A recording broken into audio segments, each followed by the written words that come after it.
Berlatar pada tahun 895 Masehi di Atlantik Utara, kisah diawali dengan memperlihatkan sebuah kerajaan bernama Ransi, di mana di situ ada putra tunggal sang raja sekaligus tokoh utama kita yang bernama Amlet, terlihat langsung berlari memberitahu ibunya bahwa ayahnya sudah pulang dari medan perang.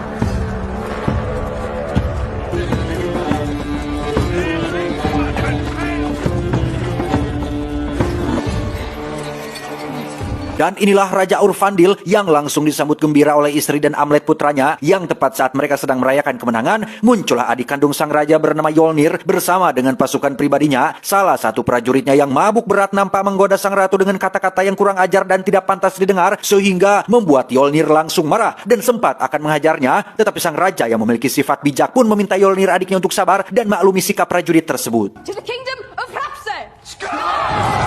Suatu malam, Raja mengajak Amlet untuk melakukan ritual turun-temurun supaya Amlet memiliki mental sebagai seorang calon raja yang nantinya akan menggantikan kepemimpinan ayahnya di kerajaan ini.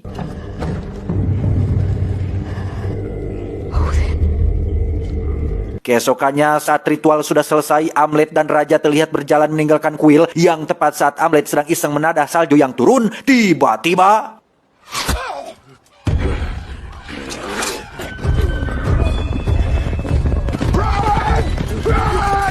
Ya, Amlet sembunyi di balik batu saat ayahnya dikepung oleh beberapa pasukan berkuda yang ternyata aksi ini didalangi oleh seseorang yang tidak lain dan tidak bukan adalah pamannya sendiri, yaitu Yolnir, yang dalam detik-detik sebelum dihabisi, Raja mengatakan bahwa mungkin Yolnir menang hari ini, mungkin ia akan menjadi penguasa di kerajaan ini. Tapi ingatlah, orang yang paling sakit siksaan di hari kiamat adalah pemimpin yang zolim alias curang. Strike! To Valhalla! Menyadari Amlet masih hidup, Yolnir pun memerintahkan satu prajurit setianya bernama kita panggil saja Samsul untuk mengejar Amlet ke dalam hutan, di mana Amlet langsung menebas hidung si Samsul sampai putus dan berhasil kabur kembali ke kerajaannya.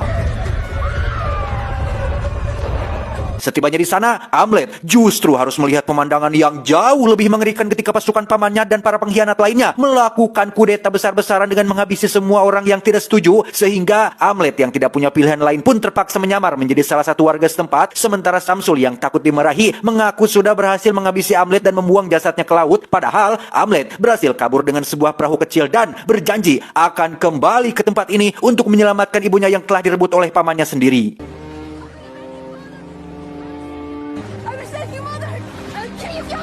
Dan inilah The Northman. Bertahun-tahun kemudian kita akan melihat Amlet sudah dewasa dan bergabung bersama pasukan khusus dari kerajaan utara yang dikenal sangat buas dan beringas. Hal itu bisa dilihat dari bagaimana mereka menghabisi pasangan nelayan yang kebetulan sedang apes dan sebenarnya tidak punya salah apa-apa. Suara nasi gitu, blok.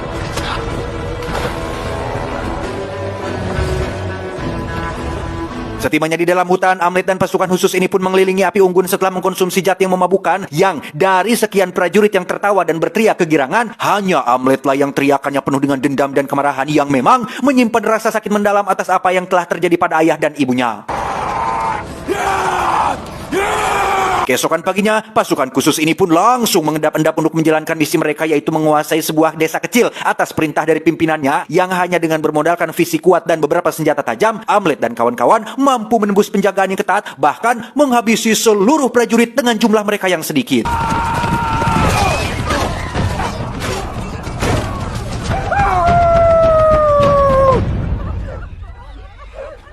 Amlet sebenarnya tak tega melihat wanita dan anak-anak harus jadi korban kekejaman kerajaan utara, namun demi untuk tetap menjaga identitas aslinya, ia pun hanya bisa terdiam menyaksikan para prajurit membakar rumah-rumah di kerajaan kecil ini. Bahkan Amlet menjadi satu-satunya tentara yang paling low profile dengan duduk di pojokan saat prajurit lain asik berpesta dan menikmati para wanita hasil jarahannya.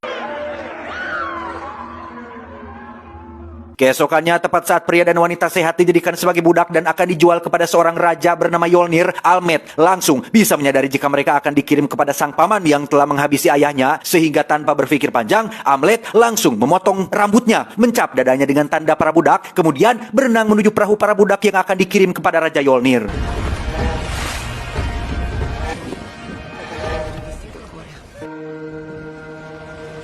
Dari sekian banyak budak, hanya satu gadis mudalah yang menyadari penyamaran Amlet. Dia bernama Olga, yang meskipun awalnya terkesan sinis, keduanya akhirnya saling melindungi satu sama lain saat perahu memasuki badai yang sangat hebat.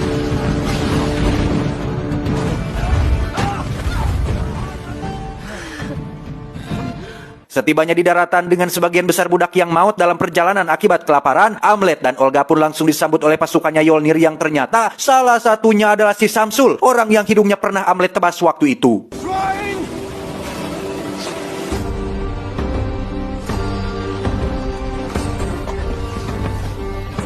Yang menarik adalah Yolnir saat ini sudah tidak lagi menjadi raja di kerajaan Ransi setelah kekuasaannya direbut oleh raja dari Norwegia, sehingga bisa dibilang keputusannya membunuh saudara kandung sendiri yaitu ayahnya Amlet adalah suatu kesia-siaan yang karena pada akhirnya Yolnir hanya menjadi seorang pemimpin kerajaan atau kelompok kecil bersama dengan sisa prajurit setianya yang masih tersisa. On your feet! On your feet!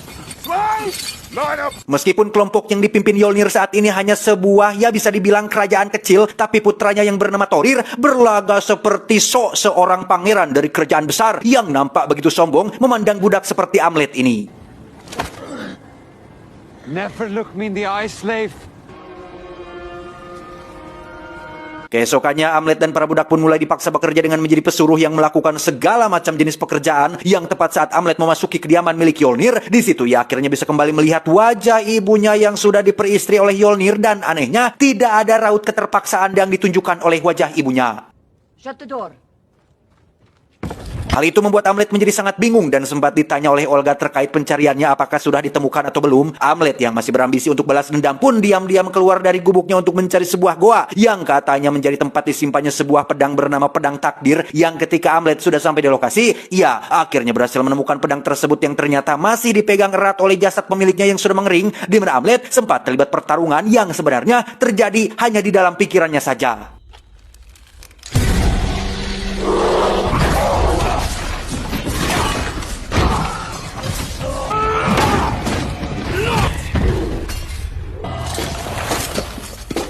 Setelah Amlet berhasil mendapatkan pedangnya, ia tidak langsung beraksi melainkan mengubur pedang tersebut di dalam tanah dan akan digunakan apabila waktunya sudah tepat.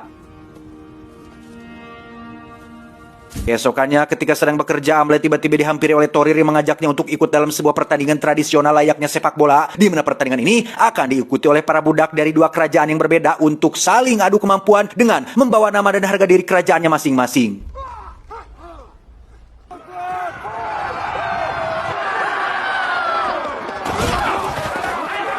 Ya, permainannya cukup sederhana. Kedua tim harus bisa membawa seonggok batok kelapa untuk dilemparkan tepat mengenai kayu yang diibaratkan sebuah gawang. Yang karena ini adalah kali pertama Amlet mengikutinya, ia pun baru sadar bahwa para pemain diperbolehkan melakukan kekerasan seperti memukul atau menciderai lawannya.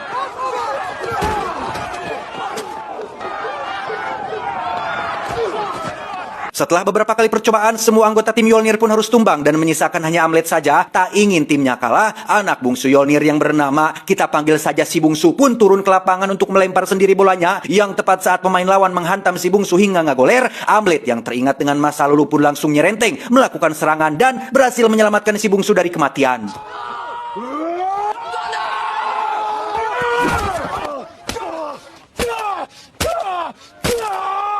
Berkat aksi Amlet tadi siang, Thorir anak pertama Yolnir pun memberikan sebuah hadiah berupa kenaikan jabatan menjadi mandor. Yang tak lama setelah Thorir pergi, para budak pun diberi waktu untuk bersenang-senang, di mana Amlet sendiri memilih Olga sebagai pasangannya, yang akhirnya mereka pun melakukan sesuatu yang pastinya sudah Anda semua sudah pasti paham apa maksudnya.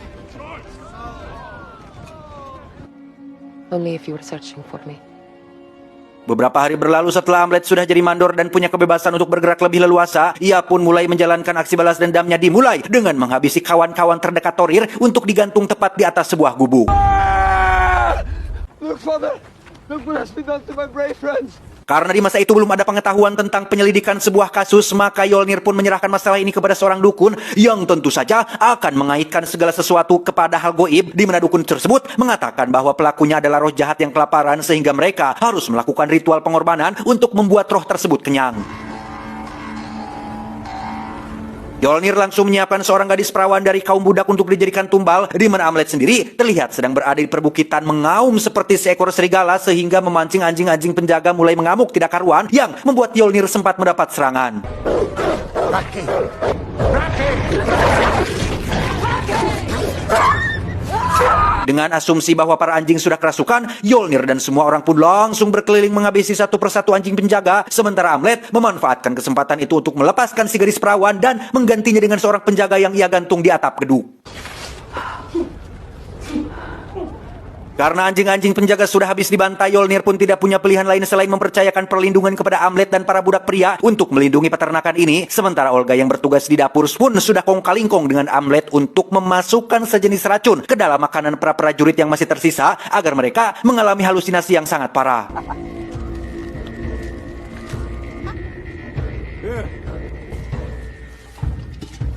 Setelah Samsul dan anak buahnya sudah makan malam itulah, racun itu pun mulai bereaksi membuat Samsul mengalami halusinasi seolah melihat hantu. Hal itu langsung dimanfaatkan oleh Amlet untuk menyelinap ke salah satu rumah yang menjadi tempat tinggal ibu kandungnya.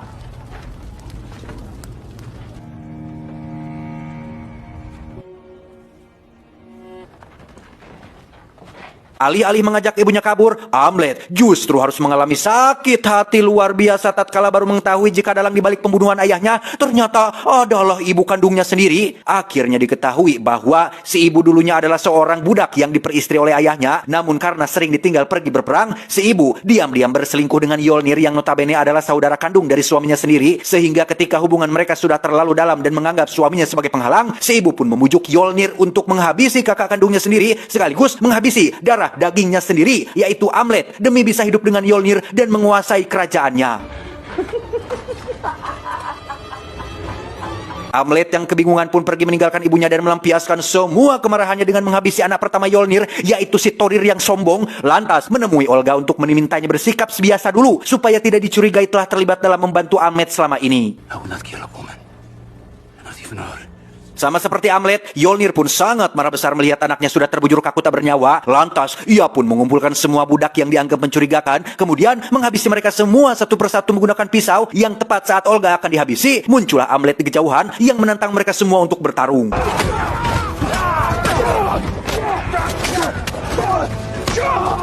Saat Olga sudah berhasil kabur itulah, Amlet akhirnya dibuat pingsan karena mainnya keroyokan, di mana ia disiksa habis-habisan, kemudian digantung terbalik di dalam sebuah gudang. Bersama dengan Yolnir dan si ibu yang sedang melakukan upacara kematian si Thorir, Amlet sendiri berhasil dibawa kabur oleh Olga menggunakan seekor kuda. Setibanya di tempat aman, Olga langsung mengungkapkan perasaannya sekaligus meminta Amlet untuk hentikan balas dendamnya. Yang tak disangka-sangka, Amlet akhirnya luluh dan mau untuk menghentikan ambisinya demi bisa hidup bahagia bersama si Olga ini. Menggunakan perahu pengiriman barang, mereka berdua pun menyamar sebagai utusan Yolnir. Yang tepat saat perahu sudah mulai berlayar, Olga pun memberitahu tentang kehamilannya yang sudah jalan 2 bulan. Mendengar hal itu, sontak Amlet pun terkejut karena apabila Yolnir masih hidup, maka masa depan jabang bayinya akan terancam dan tidak akan pernah hidup tenang. Sehingga satu-satunya cara untuk menghentikan rantai balas dendam ini adalah dengan menghabisi Yolnir untuk selamanya.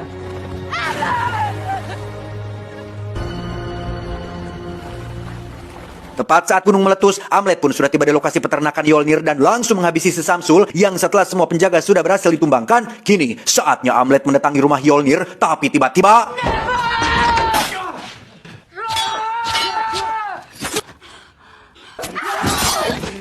ya, saat Yolnir kembali dari luar, ia pun menemukan istri dan si bungsu sudah terbujur kaku tak bernyawa setelah Amlet menghabisi mereka berdua karena terpaksa. Tak ingin melakukan final fight di tempat sempit seperti ini, Yolnir pun mengajak Amlet ke atas gunung meletus untuk melakukan pertarungan hidup dan mati.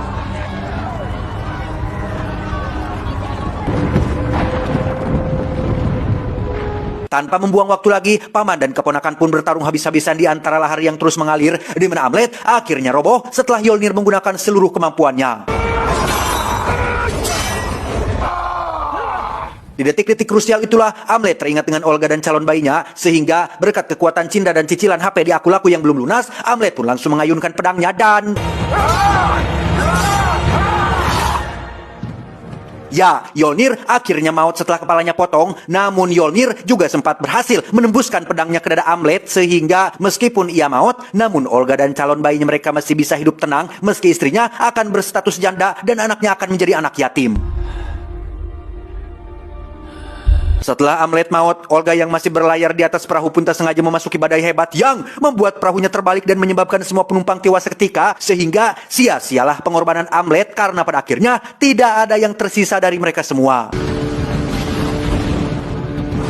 Dan yang terakhir tentunya hanya karangan saya saja, sehingga mohon untuk dimaafkan dan jangan marah apabila Anda semua terwaduli. Tamat, ending yang cukup membagongkan.